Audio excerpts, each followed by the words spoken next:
le sieur Ousmane Sonko à la demoiselle Adji Sarr, la justice a été dite.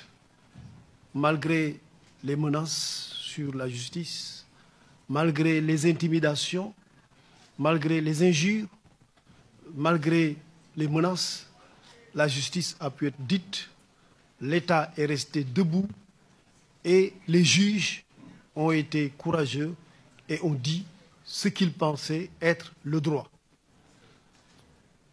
Deuxièmement, il y a une décision qui a été rendue le 1er juin passé.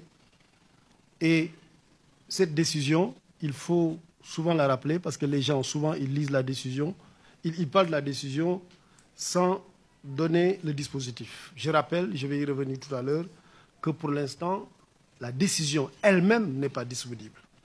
Parce que vous n'êtes pas sans savoir que dans les habitudes et pratiques judiciaires, il arrive que les juges, les tribunaux et cours sortent une décision de justice, proclament le dispositif, c'est-à-dire les décisions ou la décision qui a été prise par le tribunal ou la cour, et se donnent le temps de rédiger l'intégralité de la décision. Donc l'intégralité de la décision n'est pas encore disponible. Mais il y a bien actuellement une décision de justice, un dispositif. Et que dit cette décision? Donc d'abord que la Cour dit, par ses motifs statuant publiquement contradictoirement contre Adji Raby Sarr et Ndeye Khady Ndiaye et par contumace à l'égard de Ousmane Sonko. Ça veut dire que le sieur Ousmane Sonko ne s'est pas volontairement présenté. Et en droit, quand ça arrive, vous êtes condamné par contumace.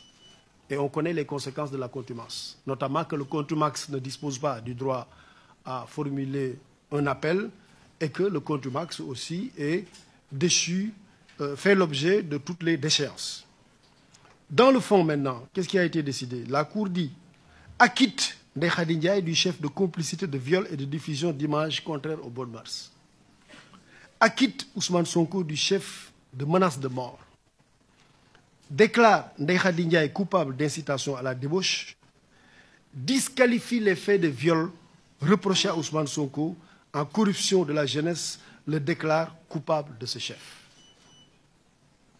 Disqualifie les faits de viol reprochés à Ousmane Sonko en corruption de la jeunesse. Donc il n'y a pas d'acquittement pour le viol. Ça, je veux que ça soit clair. Il n'y a pas d'acquittement pour le viol. Ce qu'il y a, c'est une disqualification des faits de viol en corruption de la jeunesse.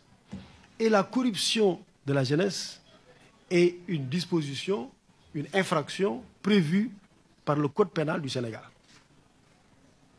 qui prévoit que toute personne peut faire l'objet d'une condamnation pénale lorsque il est auteur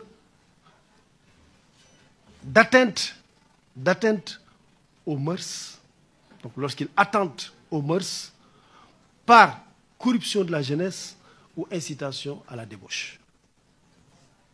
Oui, ici, il n'y a pas d'acquittement par le viol, c'est une disqualification des faits de viol en corruption de la jeunesse, premièrement.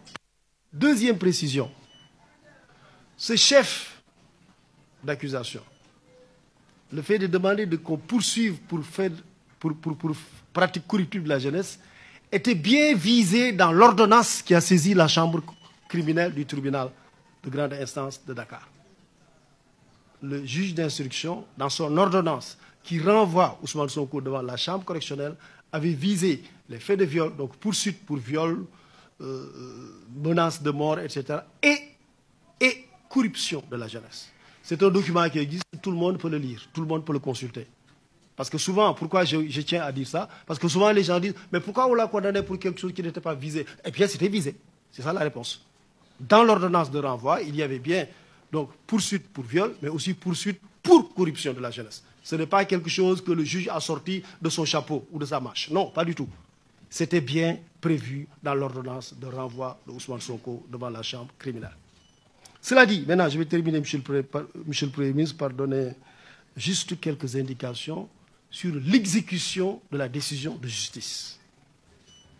Autrement dit, la question qui a été posée, à savoir pourquoi Ousmane Sonko n'est pas encore arrêté. Je pense que la question est revenue 2 fois. Premier élément de réponse, il faut que la décision lui soit notifiée. Il faut que la décision lui soit notifiée. la décision est en cours de réaction par le juge.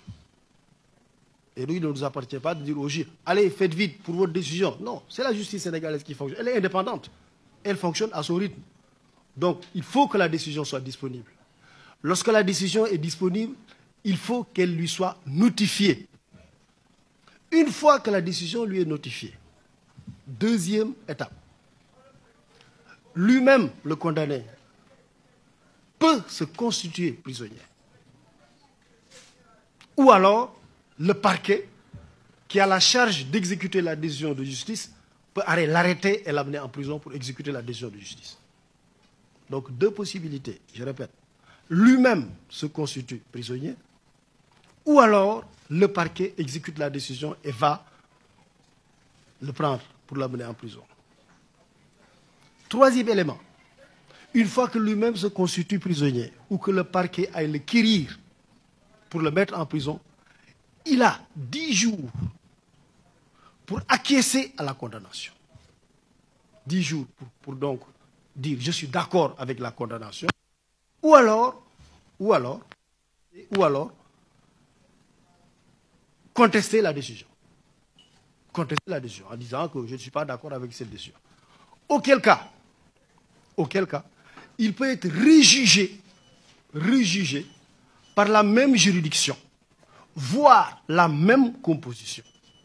Autrement dit, les mêmes gens qui l'avaient jugé, les mêmes magistrats, je ne dirais pas gens, les mêmes magistrats, la même composition qui l'avaient jugé, peut le rejuger. Tout comme des magistrats de la même juridiction peuvent le rejuger.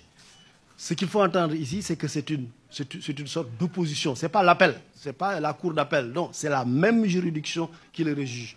Pourquoi? Parce que s'il se constitue ou lorsque la peine est exécutée et que lui-même dise je ne suis pas d'accord, la décision de contumace tombe. Et lorsque la décision de contumace tombe, il est rejugé.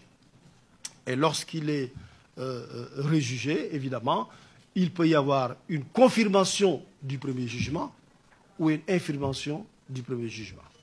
Donc voilà juste, Monsieur le Premier ministre, les quelques éléments de réponse que je voulais donner à la question de savoir pourquoi il n'a pas encore fait l'objet d'arrestation. Je vous remercie.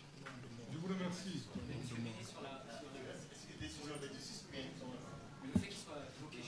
Ça, on revient. Laissez-nous organiser la conférence de presse. Donc je viendrai tout à l'heure sur cette question.